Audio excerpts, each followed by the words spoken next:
পৰম শ্ৰদ্ধাৰ গুৰু বৈষ্ণৱসকল, আই মাতৃসকল, আজি মই 7 জনা প্ৰশ্নৰ উত্তৰ দিব বিচাৰিছোঁ। প্ৰথম জনা প্ৰশ্ন হ'ল, শ্ৰীমন্ত শংকৰদেৱৰ 10 জনা নাম কি কি?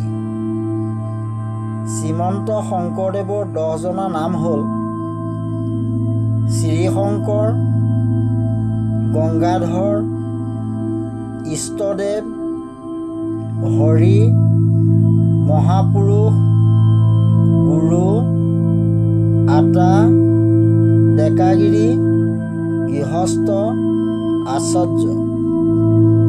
দ্বিতীয় জনা প্ৰশ্ন হ'ল, 6 জন ভকত কোন কোন আছিল? 6 জন ভকত হ'ল উদ্ধৱ, মৈত্ৰেয়, জাবুৱন্ত, বিভীষণ, হনুমন্ত, বিদুৰ। তৃতীয় জনা প্ৰশ্ন হ'ল, 12 বৈষ্ণৱ কেইজনৰ নাম কি কি?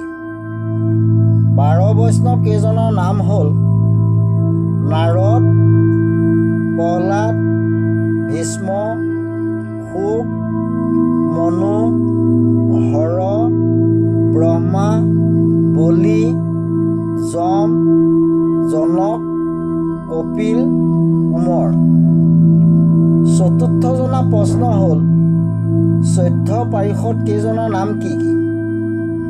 14 পাৰিষদ কেইজনৰ নাম হ'ল কুমুদাক্ষ, পুষ্পদান্ত, বিম্বকেশন, জয়, জয়ন্তা, গৰুড়, নন্দ, সুনন্দ, বিজয়, সাতবত, প্ৰবল, উতবল, চুতদেৱ, কুমুদ।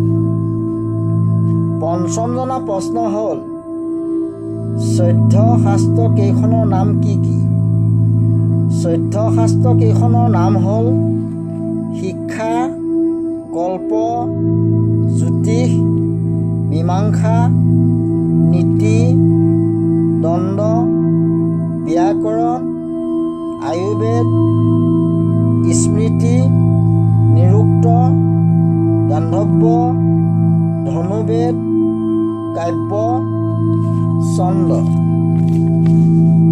ষষ্ঠ জনা প্ৰশ্ন হ'ল, 18 পুৰাণৰ নাম কি কি? 18 পুৰাণৰ নাম হ'ল ব্ৰহ্মপুৰাণ, পদ্মপুৰাণ, বিষ্ণু পুৰাণ, শিৱ পুৰাণ, ভৱিষ্য পুৰাণ, নাৰদ পুৰাণ, ভগৱত পুৰাণ, অগ্নি পুৰাণ, লিংগ পুৰাণ, মাৰ্কণ্ডেয় পুৰাণ, স্কন্ধ পুৰাণ, ব্ৰহ্মাণ্ড পুৰাণ, গৰুড় পুৰাণ, কুৰ্ম পুৰাণ, বৰাহ পুৰাণ, বামন পুৰাণ, মৎস্য পুৰাণ, ব্ৰহ্মবৈৱৰ্ত পুৰাণ। সপ্তম জনা প্ৰশ্ন হ'ল, অষ্টাংগ প্ৰকৃতি কি কি? অষ্টাংগ প্ৰকৃতি হ'ল পৃথিৱী, জল, বায়ু, বহ্নি, আকাশ, অহংকাৰ, মন, বুদ্ধি। হে প্ৰভুসকল, আজি ইমানতে সামৰণি মাৰিছোঁ। ওম বিষ্ণু, ওম বিষ্ণু, ওম বিষ্ণু।